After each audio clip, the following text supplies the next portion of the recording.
آپ جانتے ہیں حضرت خضر اور موسیٰ علیہ السلام کی ملاقات کیسے ہوئی تھی؟ یہ ویڈیو اسی ملاقات کے بارے میں ہے۔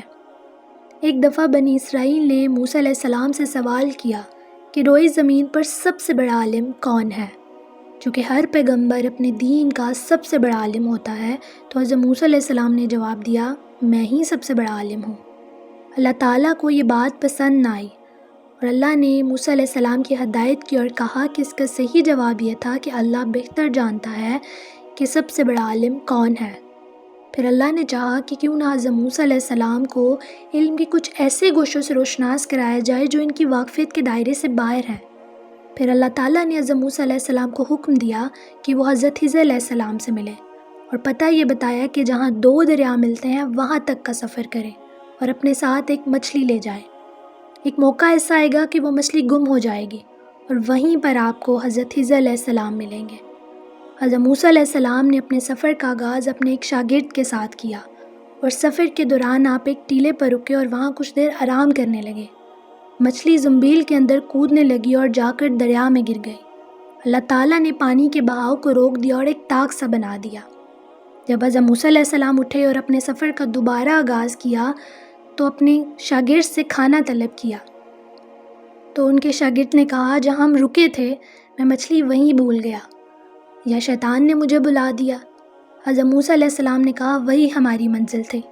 وہ الٹے قدم اسی منزل تک پہنچے اور وہاں پہ حضرت خضر علیہ السلام کو پایا۔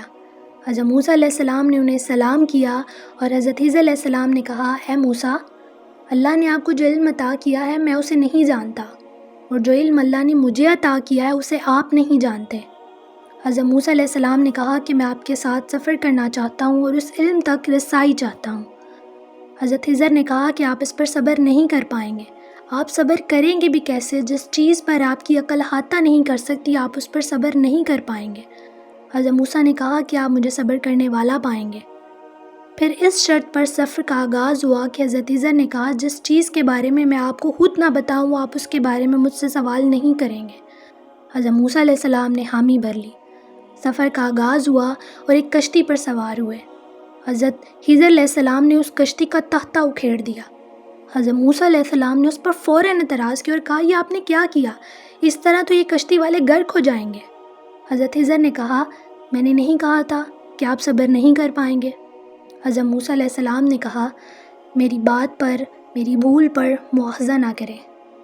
اور حضرت خضر کے ساتھ انہوں نے اپنے سفر کا دوبارہ آغاز کیا اور کچھ دور جا کر ایک جگہ انہوں نے ایک بچے کو پایا۔ حضرت خضر نے اس بچے کو قتل کر دیا۔ حضرت موسیٰ علیہ السلام نے اسی وقت پھر اعتراض کیا اور کہا کہ آپ نے ایک پاکیزہ جان کو ناحق قتل کر دیا ہے۔ حضرت خضر علیہ السلام نے کہا، میں نے نہیں کہا تھا آپ صبر نہیں کر پائیں گے۔ حضرت موسیٰ علیہ السلام نے کہا کہ اب میں اگر آپ کی کسی بات پر سوال کروں تو آپ مجھے اپنے ساتھ نہ رکھیے گا۔ تو حضرت خضر علیہ السلام نے حامی بھری اور سفر کا پھر سے آغاز ہوا۔ وہ ایک گاؤں میں پہنچے۔ وہاں جا کر حضرت خضر علیہ السلام نے کھانا طلب کیا، لیکن اس گاؤں والوں نے مہمان نوازی سے صاف انکار کر دیا۔ تو حضرت خضر نے وہاں ایک دیوار پائی اور اس کو تعمیر کر دیا۔ جب تعمیر کر لیا تو حضرت موسیٰ علیہ السلام نے سوال کیا کہ آپ کو اس پر اجرت نہیں لینی چاہیے تھی؟ آپ اجرت لے لیتے تو ہم کھانا کھا سکتے تھے۔ تو حضرت خضر علیہ السلام نے کہا، بس آپ کا اور میرا سفر اب یہیں تک کا تھا، اب آپ میرے ساتھ آگے نہیں چل سکتے، لیکن میں آپ کو ان باتوں کی حقیقت بتا دیتا ہوں جن پر آپ سے صبر نہ ہو سکا۔ میں نے ان مسکینوں کی کشتی کا تختہ اس لیے اکھیڑا تھا کیونکہ وہ لوگ اسی سے اپنا گزر بسر کرتے تھے، اور آگے جا کر ایک بادشاہ تھا جو صحیح سلامت کشتیوں کو ضبط کر لیتا تھا۔ دوسرا یہ کہ میں نے اس لڑکی کو اس لیے قتل کیا تھا کہ وہ فطرتاً کافر تھا اور اپنے ماں باپ کے لیے وہ آگے جا کر فتنہ ہوتا، اور ہم نے چاہا کہ اللہ تعالیٰ اس کے بدلے انہیں نیک صالح بیٹا عطا فرمائے۔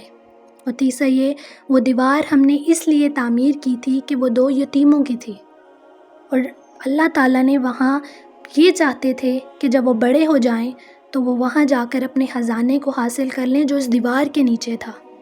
یہ تھی وہ حقیقت ان باتوں کی جن پر آپ صبر نہ کر سکے۔